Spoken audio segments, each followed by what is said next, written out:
Қызыл гүл алып қоштасқан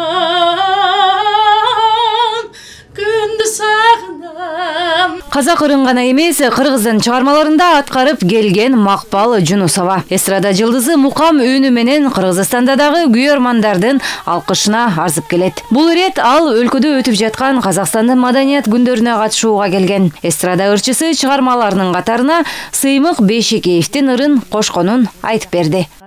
Қуанышың көп болсын деген қырғаннен тұратын менің үлкен дискім шықты. Өйткені менің творчествома биыл 40 жыл. 81 жыл бастағам. Сол жаңадан шыққан дискіге жаңағы Сыймықтың қачан келесің деген әні кірді. Қырғыздың әнін біз өте сүйіп тыңдаймыз. Көп әндерін жаңағы дастархан басында қазақшаға сөзін аударып алып, бірақ әуені қырғыздардікі, қырғыз ұлтынікі, сондықтан да біз жақсы көреміз әуендерін.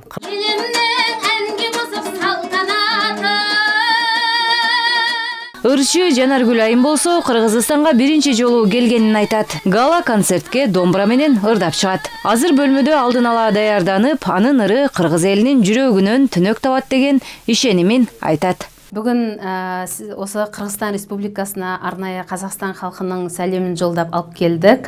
Қырғызстанда Қазақстан Республикасының мәдени күндері өте керемет өтіп жатыр. Қырғызстанға мен алғаш рет келуім. Бүгін біз осы концертте осы қырғыз халқына арнайы өзіміздің арнауымызды орындадық.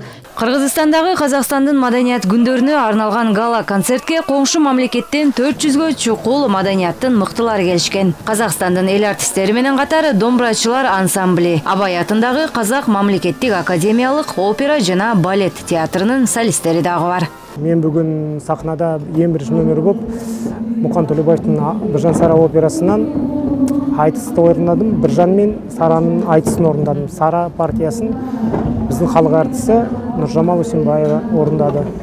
Мен Биржан партиясын орындадым. Экөөбүз айтысты айттык. Халық деген керемет каршы алып атыр.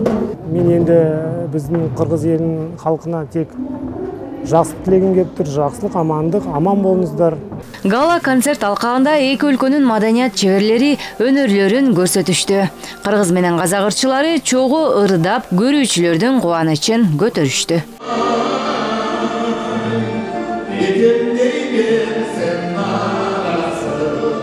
Бүгүн маданият күндөрүнүн башталып аткандыгы биз үчүн өтө кубанычтуу жана чоң окуя десек болот. Бұл маданият күндері бүгінгі күн менен эле токтоп калбайт. Биз мындан ары дагы ушу чыгармачылык сапарларды уюштуруп, биргелешкен долбоорлорду уюштуралы деп атабыз. Анткени маданият бул элдердин ортосундагы, мамлекеттердин, улуттардын ортосундагы достук көпүрөсү болуп саналат. Кыргызстан менен Казакстан маданият ишмерлери алмустактан бери эри шаркак мамиледе. Эки өлкө бири-бирине каттап, опера, эстрада ырчылары чоң сахнада биргелешип концерт койгон учурлары арбын. Екі елдің туыстығы бүгінгі күнде де, ежелден бастап бүгінгі күнде де тамаша қарқынды дамып келе жатыр.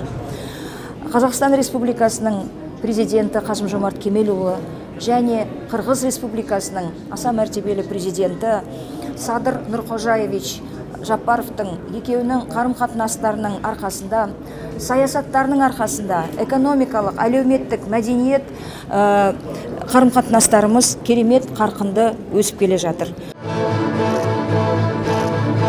Казакстандын Кыргызстандагы маданият күндөрүнүн ачылыш аземине арналган гала концертке президент Садыр Жапаров менен биринчи айым Айгүл Жапарова дагы күбө болушту. Салтанаттуу кечеге эки мамлекеттин маданиятына эмгеги сиңген ишмерлер дагы катышты. Айта кетсек, Казакстандын Кыргызстандагы маданият күндөрү 9 октябрга дейин созулат. Салабат Эркетаева, Руслан Бороненко, ЛТР, Бишкек.